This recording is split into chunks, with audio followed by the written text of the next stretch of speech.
किसी नगर में हरिदत्त नाम का एक ब्राह्मण निवास करता था।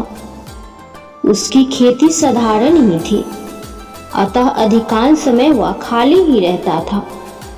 एक बार ग्रीष्म ऋतु में वह इसी प्रकार अपने खेत पर वृक्ष की शीतल छाया में लेटा हुआ था। सोए सोए उसने अपने समीप ही सर्प का बिल देखा। उस पर सर्प फन फैलाए बैठा था। उसको देखकर वह ब्राह्मण विचार करने लगा कि हो न हो यही मेरे क्षेत्र का देवता है।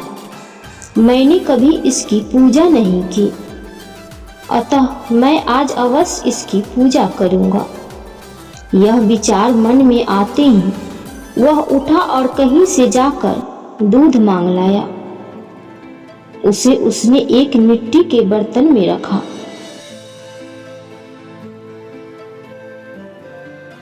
और बिल के समीप जाकर बोला, हे क्षेत्रपाल, आज तक मुझे आपके विषय में मालूम नहीं था।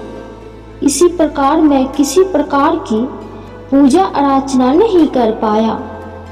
आप मेरे इस अपराध को क्षमा कर मुझ पर कृपा कीजिए और मुझे धन धान से समृद्ध कीजिए।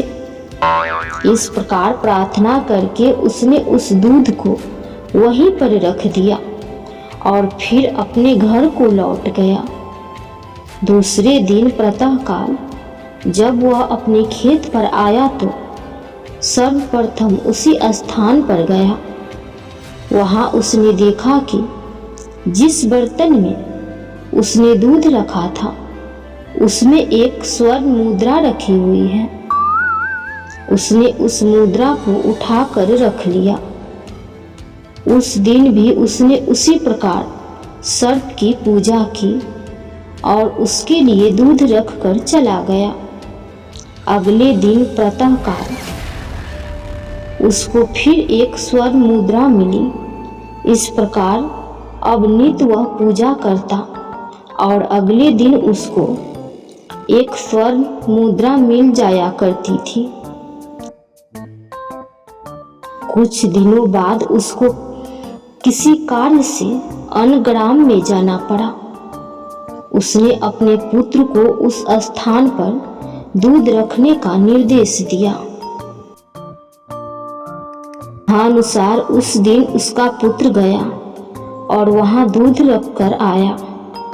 दूसरे दिन जब वह पुनः दूध रखने के लिए गया तो देखा कि वहां स्वर्ण मुद्रा रखी हुई है। उसने उस मुद्रा को उठा लिया और मन ही मन सोचने लगा कि निश्चित ही इस बिल के अंदर स्वर्ण मुद्राओं का भंडार है। मन में यह विचार आते ही उसने निश्चय किया कि बिल को खोदकर सारी मुद्राएं ले ली जाए। सर्प का भय था, किंतु जब दूध पीने के लिए सर्प बाहर निकला तो उसने उसके सिर पर लाठी का प्रहार किया। इससे सर्प तो मरा नहीं और इस प्रकार से क्रोध होकर उसने ब्राह्मण पुत्र को अपने विष भरे दांतों से काटा कि उसकी तत्काल मृत्यु हो गई। उसके संबंधियों ने उस लड़के को वहीं उसी खेत पर जला दिया। कहा भी जाता है, लालच का फल कभी मीठा नहीं होता है। सीख, लालच बुरी बला है। एक गांव में एक किसान रहता था। वह गांव के पीछे बहने वाली नदी के किनारे खरबूजे की खेती करता था और जो खरबूजे खराब हो जाते उसे वह नदी में फेंक दिया करता था। एक दिन एक खरबूजा एक लोमड़ी के हाथ लगी। वह खरबूजे को चख कर देखा तो उसे बहुत आनंद आया। उसे और खरबूजे खाने का मन किया, मगर वह खरबूजे की खेत में जा नहीं सकता क्योंकि खरबूजे की खेती नदी के दूसरी तरफ थी और नदी में पानी काफ़ी अधिक था। तब वह एक मगरमच्छ के पास गया और बोला, मामा, अच्छा हुआ आप दिख गए। मुझे आपकी बहुत चिंता होती है। नदी में मछलियाँ अब बहुत कम हो गई है और आप नदी के बाहर शिकार भी नहीं कर सकते। इसीलिए मैंने एक योजना बनाई है। यदि आप मुझे अपनी पीठ पर बैठाकर नदी के उस पार करा दे तो मैं आपको बहुत सारा मीठा खरबूजा खाने को दूंगा। मीठा खरबूजा के नाम सुनते ही मगरमच्छ के मुंह में पानी आ जाता है और वह नदी पार कराने को तैयार हो जाता है। आओ भांजे, मेरे पीठ पर बैठ जाओ। मगरमच्छ लोमड़ी को अपने पीठ पर बैठाकर नदी के उस पार ले गया। लोमड़ी खेत में जाकर खूब सारे खरबूजे खाए और मगरमच्छ को भी खिलाया। मगरमच्छ भी खरबूज खूब चाव से खाया और एक खरबूज अपने पत्नी के लिए भी ले गया।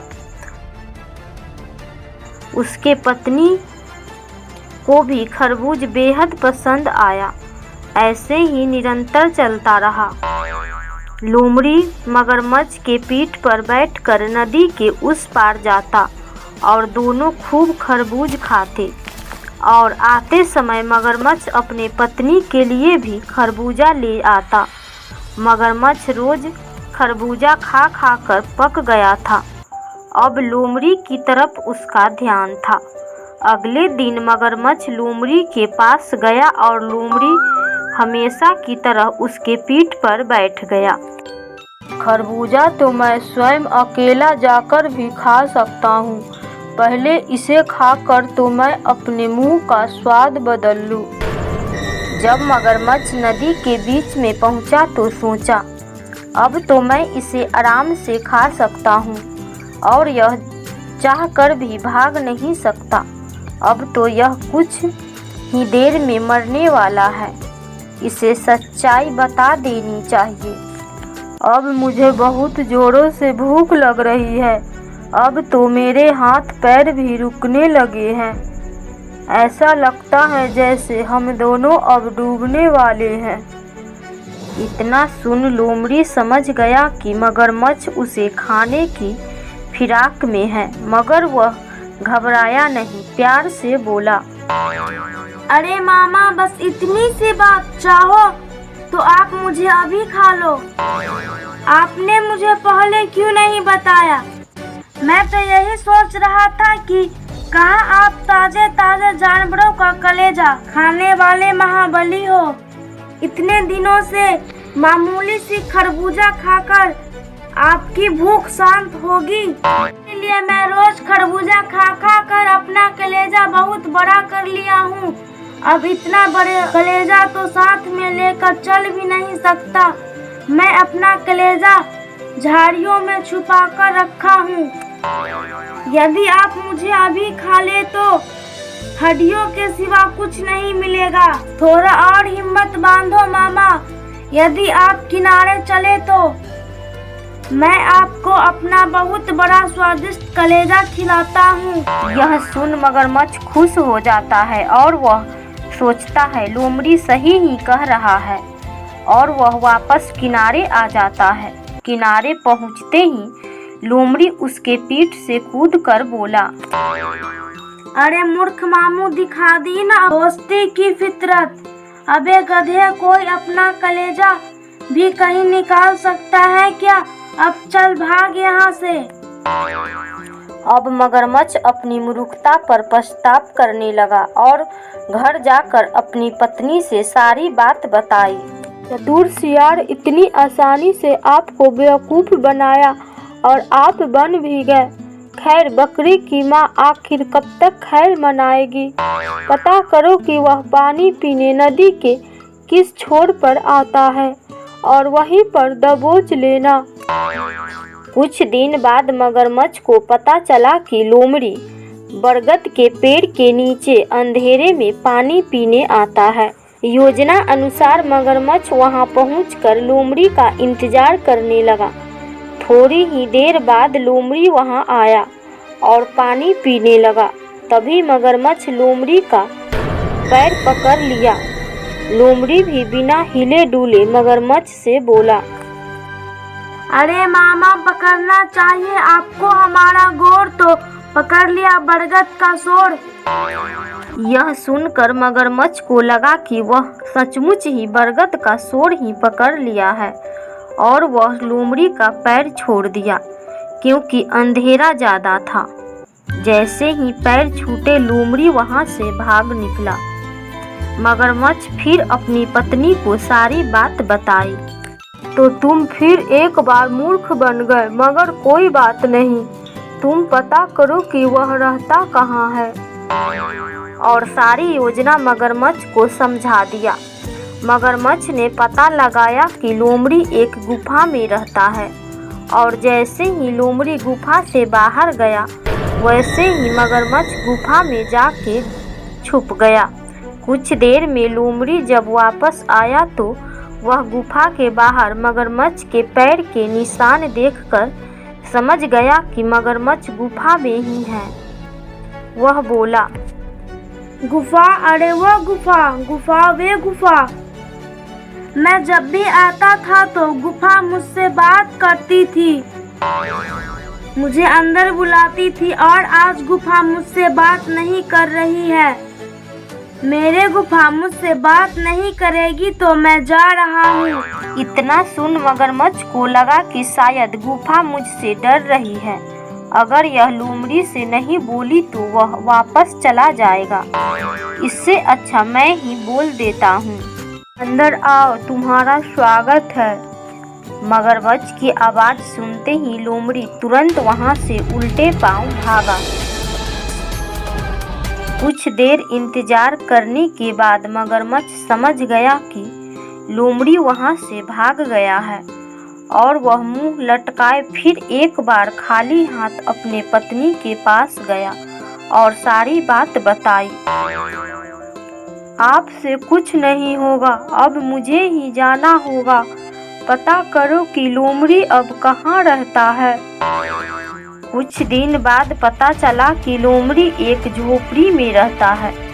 मगरमच्छ की पत्नी उसके मांद में पहुंचती है।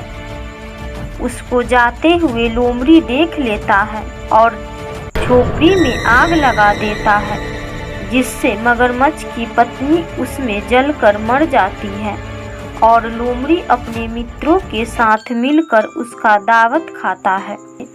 इस कहानी से यही सीख मिलती है कि संकट के समय हमें बिना घबराए अपने बुद्धि से उस संकट का सामना करना चाहिए।